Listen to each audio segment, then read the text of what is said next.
Well, thank you so much for joining me on Sovereign Mind Radio. And, of course, I'm your host, Sonia Barrett. It is Thursday, March 1st, 2012. And I'd like to remind you to visit the sovereignmindradio.com website for a list of upcoming shows as well as many of our previous guests. On Sovereign Mind Radio, we like to explore the nature of the game and the game players by speaking with informed guests who continue to bring insight to the silent side of corporations, spiritual concepts, science, and technology, as well as to examine the manner in which they influence our choices. And my guest today was actually referred or recommended to me, or referred to me by Charlotte Iserbeet. And Charlotte. Yes. Charlotte has been on the show several times. And she is just absolutely awesome. But anyway, my guest today is Dr. Judith Reisman, author of Sexual Sabotage. And her book is called Sexual Sabotage, How One Mad Scientist Unleashed a Plague of Corruption and Contagion on America. And the reason how I managed to really make contact with Dr. Reisman is I had spoken with Charlotte, and I really was curious about the sudden surge of, people coming out the closet in Hollywood. And, I'd like to say before we get started with the show, whatever I'm asking or whatever I'm talking about, it is not to offend anybody. There's no bias with you as to whatever people's preferences are. I just felt that it just seemed like there was just something very suspicious to me that all of a sudden certain things have become almost trendy, and I just kind of wondered if there was something else going on that I didn't know about. And anyway, there were other things that I noticed. So Charlotte immediately put me in the direction of Dr. Reisman, and I looked at her work, and it's absolutely fascinating. So I'm going to read you a little bit of her bio right now so to get you familiar with her, and we're going to get right into it. Dr. Judith Reisman brings a lifetime of knowledge and research to the Law School of Visiting Professor of Law. A lecturer popular for her expertise in media forensics, she is also a former consultant to 4 U.S. Department of Justice administrations, the U.S. Department of Education, as well as the U.S. Department of Health and Human Services. She has been engaged in a lifelong battle against pornography and, since 1977, has fervently exposed the fraudulent sex science of Dr. Alfred Kinsey. Current occupations, visiting professor of law, Liberty University School of Law, scientific advisor, California Protective Parents Association, distinguished senior fellow, the Inter-American Institute, president, Institute for Media Education. Dr. Reisman has authored many books and articles and has been cited in many scholarly works. Among her many publications is Sexual Sabotage, 2010, Kinsey, Crime and Consequences, 1998 and 2000, and Soft Porn Plays Hardball, 1991. She has been an expert witness in many court, military, and civic hearings concerning pornography, homosexuality, sexual harassment, and media issues. Her works have been referenced in many lower court cases and the following United States Supreme Court cases. And I won't go into all of the cases right now because her background is just extremely extensive. Anyway, they have been instrumental in child protection legislation such as H.R. 2749, Washington, D.C. in 1995, the Child Protection and Ethics in Education Act. Now, I wanted to read as much as possible there because I want you to know that this isn't somebody that's just merely speculating about anything. She is coming from extensive research, and the information that she has definitely clarifies a tremendous amount of things. It answered many questions for me as to what has been going on over the last several years since I was a child. Just noticing certain things have gotten things that didn't used to happen. Let's just put it that way. They happen now. So anyway, I'm reminding you that you're listening to Sovereign Mind Radio, and Dr. Judith Reisman, welcome to Sovereign Mind. what I would like to probably ask you is, I don't know if you think this might be a great way to start, but what is it that really got you on this road to just doing research and really digging into everything enough to begin to expose it? Were there particular things that you at one point just, became aware of and decided? Well, the answer to that question is rather simple. I used to be a songwriter for Captain Kangaroo, for CBS, ABC, NBC, PB, all of the major networks and television networks. And lo and behold, it turned out that my 10-year-old daughter had been raped by a 13-year-old boy that lived upstairs, who she thought of as her friend and like an older brother, that sort of thing. And I was trying to understand how that happened. She came from the boy came from an intact family, so to speak, and so I began to try to uncover this and found out that this boy was sexually assaulting children all over the neighborhood, but was in protection mode by the therapists at the time, who were not supposed to reveal any crimes to the neighborhood of this youngster who kept coming in, and saying, yes, he was doing these things, but we never knew. Right. So it began I ended up leaving a very delightful employment and professional career and started looking into why this was happening, and I assumed, and was correct, that it wasn't just my daughter that this happened to, but children all over the country were experiencing this kind of violation. And this was back in 1960-something, I guess. Yeah, it was, let's see, 60. And began to try to unravel why children were being molested, why the law profession was protecting these molesters, why the children themselves were molesting, and that trail led me to Alfred C. Kinsey, Sexual Behavior in the Human Male, and to his pamphleteer, Hugh Hefner, who formed Playboy magazine, having read Kinsey's book, and determined that, the greatest generation were really a bunch of sexual adventurers and promiscuous and just lying to us all, and he was going to create a sexual revolution based on Kinsey science. And he did, and they did, and here we are. Wow. And it lives on.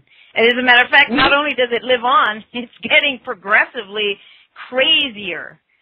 It has to. Of course it does. Yeah. And so anyway, for people who really aren't familiar, who was Kinsey? All right.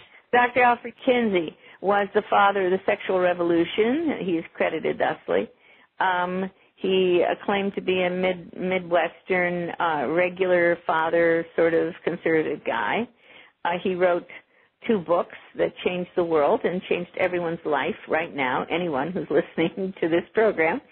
He wrote Sexual Behavior in the Human Male, 1948, Sexual Behavior in the Human Female, 1953, and kicked off the sexual revolution, and both in human sexuality education, quote unquote, in our laws, in our public policies, and certainly in, quote, entertainment, because that is what opened the floodgates to pornography. Kinsey was not what he claimed to be. He had a beard, that is, he had a woman that he was married to, and had some children apparently by by him. And are you there? Yes, I am. Good. And in fact, Kinsey himself was a bi or a homosexual, more likely homosexual, doesn't matter. He preferred boys. He preferred men and boys. He was a sexual psychopath of the worst kind. He died of inflicting wounds upon himself largely. It's called orchitis, inflicting wounds in the nether regions. Oh, boy. Yes. He was a sadomasochist, which should not surprise, since that's what happens in those situations. He was a pornography addict, forced his people who worked with him to be in the films that he was making, and his wife to be in those films as well. and in every way was a major sexual psychopath and a deviant. And he was the father of the claim that 10 to 37% of the population is homosexual at some point, that abortion is harmless and should be practiced by medical professionals and legalized. He was the father of the notion that prostitution was harmless, of the no-fault divorce, and therefore, divorce should not be a problem, which led to, impoverished single mothers and their children. He was the father of the Model Penal Code, the American Law Institute Model Penal Code, which laid the foundation for gutting all of America's common laws that had run this country from its inception to Kinsey's arrival. He was funded by the Rockefeller Foundation, as well as a few other suspect philanthropies, as well as later on the Playboy Foundation as well. He was very close to Margaret Sanger, of course, and was a foundational father, too, in many ways, of Planned Parenthood. One cannot separate Planned Parenthood or SICUS, the Sex Information Council of the United States, from Alfred Kinsey. One cannot separate the growth of pornography. He was involved in the sexual torture of up to 2,035 infants and children. The youngest was an infant of 2 months of age. None of this has been investigated by Congress, though we tried to do that in 95. We are going to try to do it again. The Congress is very willing to investigate just about everything else in the world, but certainly not the Kinsey data. The money behind him, the philanthropies behind him, the power behind him is enormous.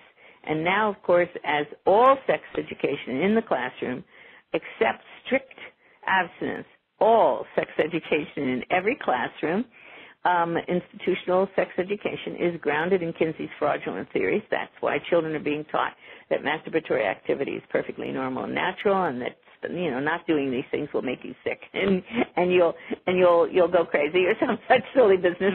Right. And and that homosexuality is normal. That in every class, at least 1 in 10 of you is going to be gay. The recruitment of children into homosexuality, the seduction of children, all of this can be laid at the feet of this one disastrous man who, it wasn't just him alone. He represented a body of thought which came out of the Rockefeller Foundation and others, but he was the point man. And as the point man, he accomplished more devastation than war ever could. Wow, unbelievable, because he sort of established morality. He seemed to have established the values that people were gradually taking on without realizing it. And I think a lot of this stuff is it's gradualism in ways that we don't realize, how we're affected or infected by some of these things, because it's so subtle. And it reminds me of all of the nutcases we've had that run the world, from Hitler to Stalin to this to that. I mean, we've had it's the same thing. Except for he wasn't president, but he might as well have been. It's just unbelievable. Now that some of when I went on your site, this is when Charlotte told me about you.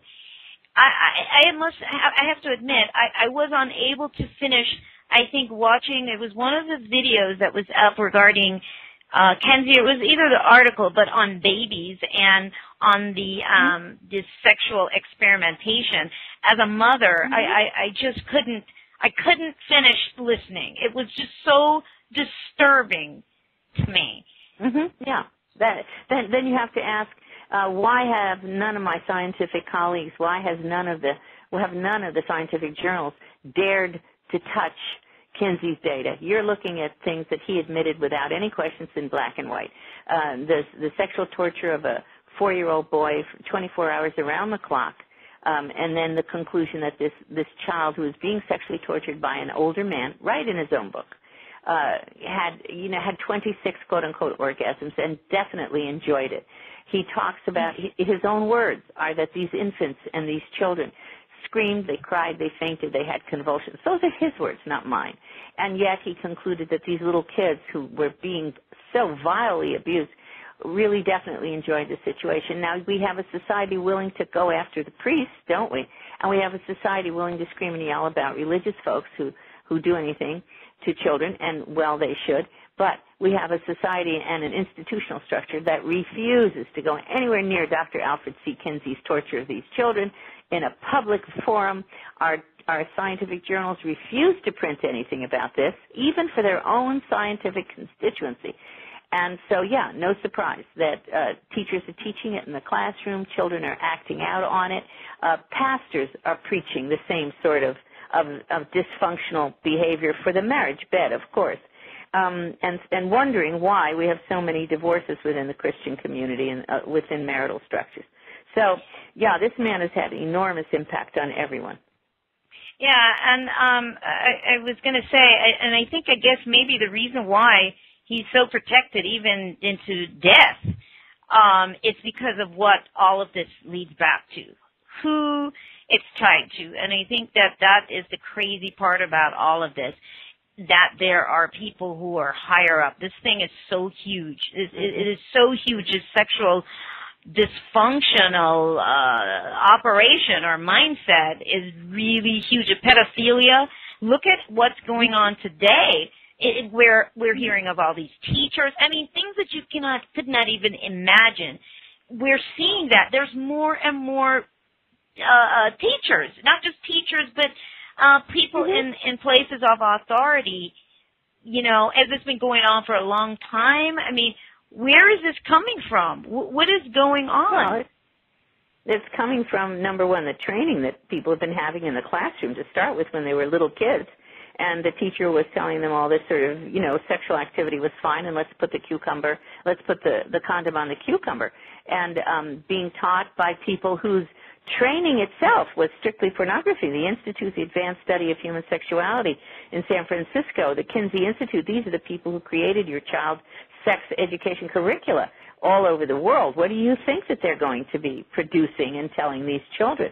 And then add to that, as Playboy hit the stands, our research for the United States Department of Justice, I was principal investigator and major research there, found that Playboy had been systemically depicting children as viable sex targets, child pornography, since 1954, through cartoons, and then slowly, within the next 10 years, from little boys being involved just watching to little girls being involved, being molested, moving on to full-color cartoons. Cartoons are the most significant and the major means of brainwashing everybody, certainly children, but the adults as well. And so Playboy was a number one child pornographer. They sued me in the Netherlands for saying that, and they lost in the Netherlands, and that's the center of pedophilia in Europe. Right. So they lost. Right. Yeah, so they lost even there. So when the American public actually is given an opportunity to know what was done to them, to know the brainwashing, and I mean the brain distortion and the brain damage that has been inflicted on them, then the American public responds appropriately. All publics respond appropriately. These children in the classroom are being taught about sex when the frontal parts of their brain, their cognitive functions are not even existing to be able to deal with such sexual stimuli.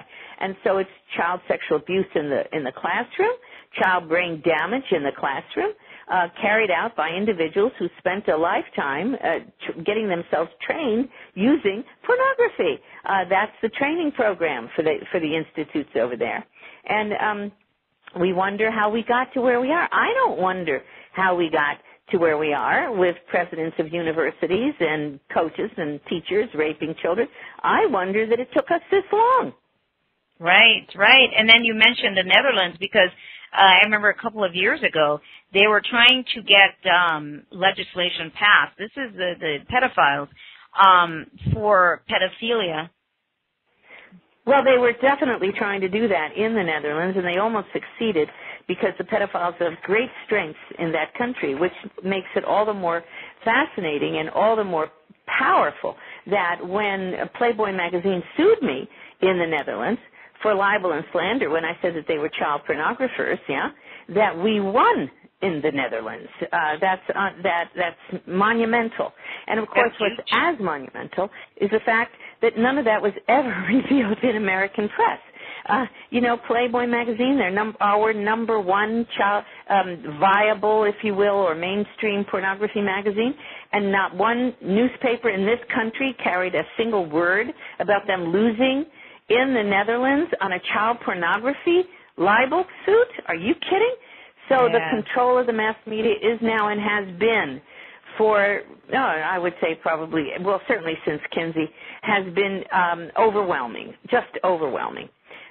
We are a controlled population, but that's why we try to get this information to the public, and that's why radio programs like yours are vital for the sanity of the country and for our being able to actually survive, because this attack on us is satanic.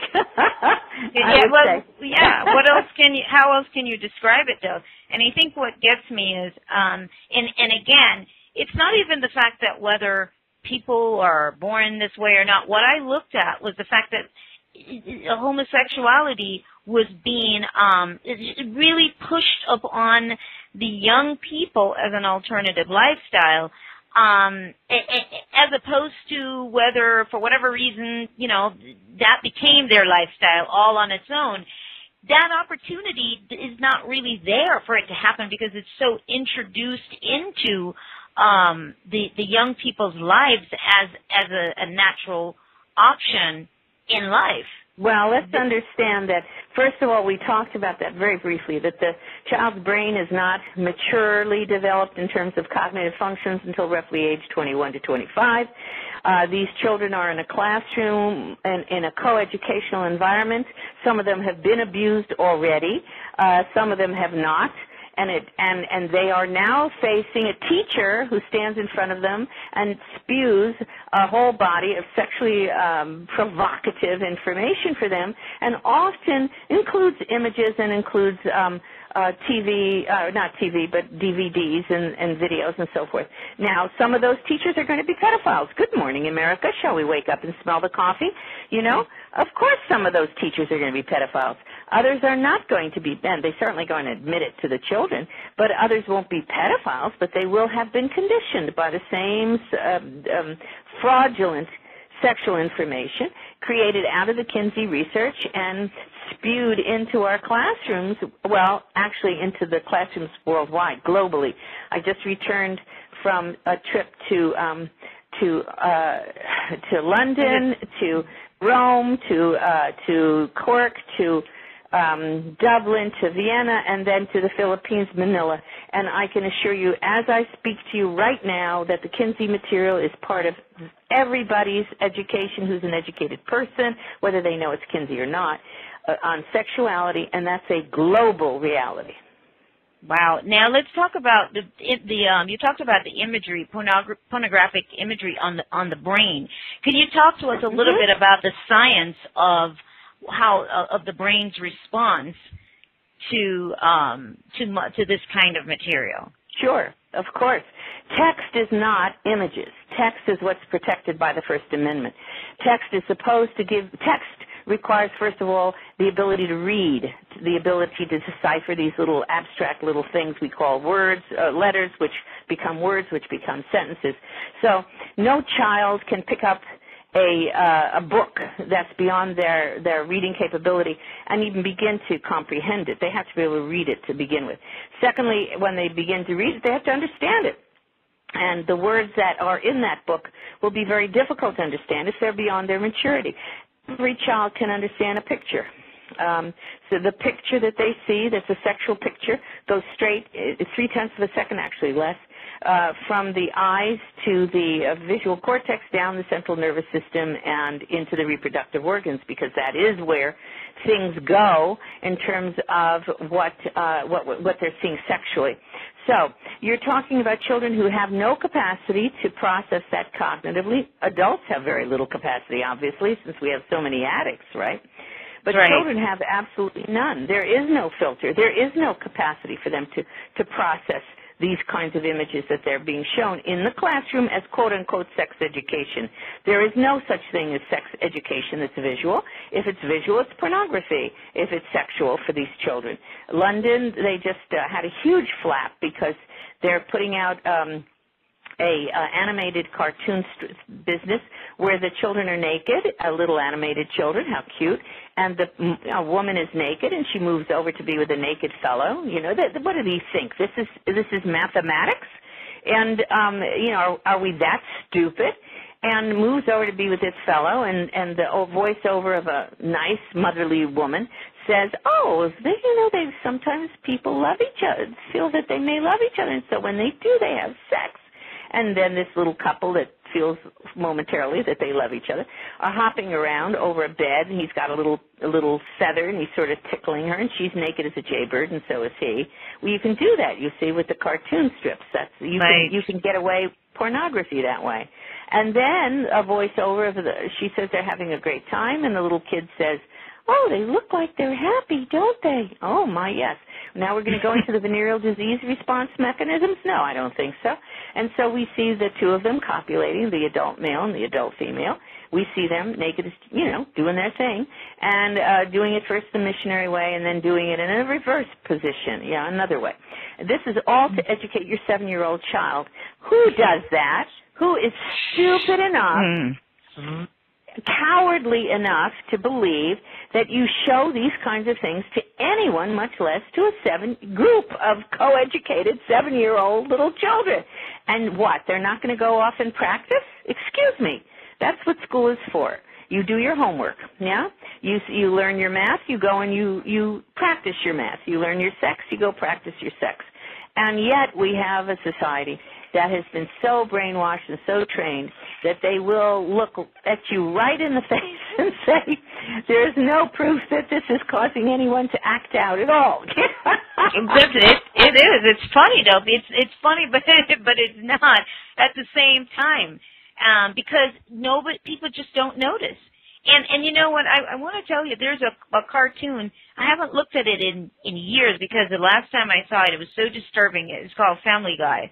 And in that cartoon, we were sitting there, and you're watching it, and it's funny. And then there's a scene where the daughter in the I think it was the daughter. Anyway, they have a dog there, and then the dog talks. But in this scene, the dog suddenly is in love with the girl. This is supposed to be a human girl. Then you see them get into bed. This is a cartoon. Then you see them get into bed, and then everybody is thinking it's funny and laughing. And the whole thing was they made it clear that the dog and the girl were having a sexual relationship. It was so disturbing to me that I got up. And it should.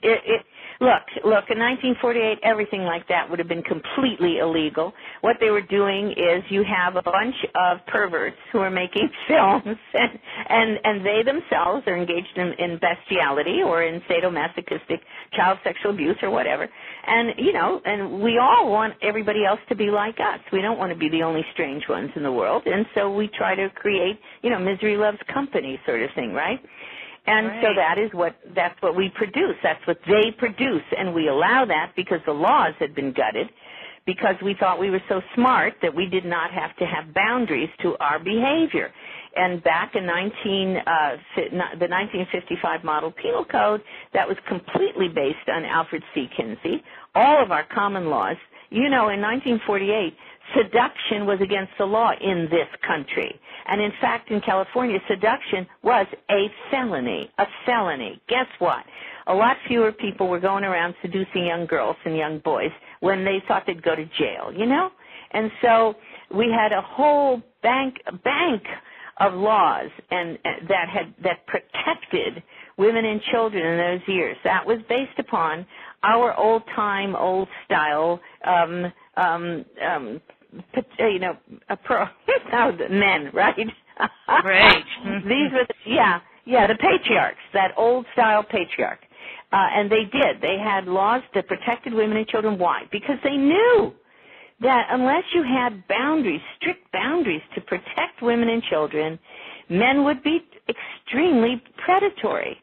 Well, now we have women who are predatory in mass numbers, are women who are teaching. We have terrible record of women now who are teaching, have been engaged in sexually predatory behavior. So we've changed the brains and the minds and the bodies We have altered character. And are you there? Yes. Oh. I am. You cut out briefly, but you're here. Well, I mean, so what you're looking at is a completely redrawing of American, not just American, but first American character. This is not the World War II generation that won that World War. These are children who have been so sexualized and so made into such predatory children themselves that they prey on each other, much less adults preying on them. So we have to say, how did that happen? Where did that come from? Was this what was going on in 1948? No. Good morning, America. Guess what? You have been conned. You have been taken. You have been brainwashed. You have been altered in ways that now you'd better fight like crazy to straighten it out, because that is destroying us without any question. We don't need a conquering army to walk in with goose steps and with either with communist stars or with Nazi swastikas. We do not need them to come in here to do that, because we've allowed others with that same diabolical mindset to do it for them. But I think what's interesting too, and I think what makes it challenging for many people now, is because everything has been so normalized that people don't know. It's like they don't know that they might be a little off. Because oh, are you kidding? Some of our pastors are preaching to youngsters and to their followers for marriage rights, for marriage activity. They're preaching sodomy and every form of disorder and dysfunction and crime, things that were absolutely criminal in this country in 1948, and they are preaching these things to their constituencies, and this is across the board in the United States. I noticed they're quoting a lot from Solomon's Song of Songs and have reanalyzed it from a pornographic perspective. Well, you can analyze anything from a pornographic perspective, and they're delivering that to the Christian families, to Christian marriages. And I noticed Planned Parenthood now has a little section where they have they're going to have training Christian therapists in sex education. What do you think? Come on, wake up, people. The laws were what they were about human sexuality because they preserved us. And sodomy was illegal because it's absolutely dysfunctional, inhuman. Even animals don't commit sodomy. When you see what the animals are doing, that's not sodomy. It's a whole different structure that you're looking at. And so we now have things being taught to marriages, to Christian marriages, and people wonder why those marriages are collapsing. They're talking about women who are never going to stand up and say, well, my marriage is collapsing because we were, this and this and this. And yet that's what's going on everywhere. Right. And of course, as you said, we looked at some of the religious leaders over the years where the their sexual lifestyles were really portrayed to the public, like Jimmy Swaggart with his issues with the prostitution, Baker, I think they talked about him and whatever his problems were besides the money situation. And then we have politicians with the, with the affairs and prostitutions. And I mean, so you can see this whole thing that's so out of whack. Now, tell me, Dr. Reisman, are we that sexually vulnerable as human beings that we are so easily molded and shaped like silly putty? Even the adults. I mean, so that we needed some kind of structure, as you said, or boundaries. Are we? What is it about us that's so pliable when it comes to our sexuality? Well, I think the answer is right in front of us. Yes, we are. Oh, indeed we are. Almost all of us, I think probably all of us, could be sexually twisted, absolutely. And it was only through hundreds, maybe thousands of years of observing this and that biblically, we were able to catch on that, no, we can't do any of this. We just can't do it. Yes, we can be turned into historically violent, brutal people. Historically we have from Genghis Khan on, unless you decide that Genghis Khan, every war, we're looking at people who enter into a war situation and rape and torture and murder and do terrible things. Who doesn't do it? The people who don't do it are the people who have been restrained in their conscience and restrained in their conduct by a deep religious belief, that overcomes the natural willingness to engage in something that appears to be novel and frightens the blazes out of them. By the way, all pornography is based on fear. Absolutely, fear, shame, all these things. It's a high arousal state. It's the arousal state that addicts the individual. The arousal state is not, people forget, they think arousal has to do just with sex, right? Well, go look it up. Arousal pertains to your physiological response to highly intense experiences, and what is more intense than fear and terror? Nothing. The adulterous couple goes into the beautiful hotel. They've planned this for weeks, for months perhaps, and they're very excited about being able to commit their adultery in this gorgeous hotel. And they go into their room, and the lights, pretty candles and wine is on the table, and somebody screams fire. Now, do you think they sit around and continue their activity? Hardly. They generally pull on their pants, by the way. That's an interesting observation. And tear out of the building immediately. They don't hang around to do their thing. Why? Because their fear will overcome their sexual lust. Absolutely. Shakespeare's written about lust, and he in Sonnet 29, he talks about the difference between lust and love. And the words that he uses for lust, they're violent, they're shameful, they're not to trust. One who lusts, that lust is not to trust. It cheats. It's brutal. And his terms for that are completely opposite of everything we understand about the way human beings should react and behave with each other when they are in a loving, intimate situation. And that's another problem. Charlotte's the one who's the expert on this. Charlotte Iserbyt. My goodness, our educational system has so gutted, any high-level education for our children that most of them, and the teachers too, have no comprehension of the great literature that we have that has taught us for hundreds of years about what is appropriate and what is not, what will destroy us and what will save us. And we act as though there is no history except yesterday. There is no knowledge except Victoria's Secret, you see, about human sexuality. And so we have our little girls now dressed up like prostitutes. We saw that.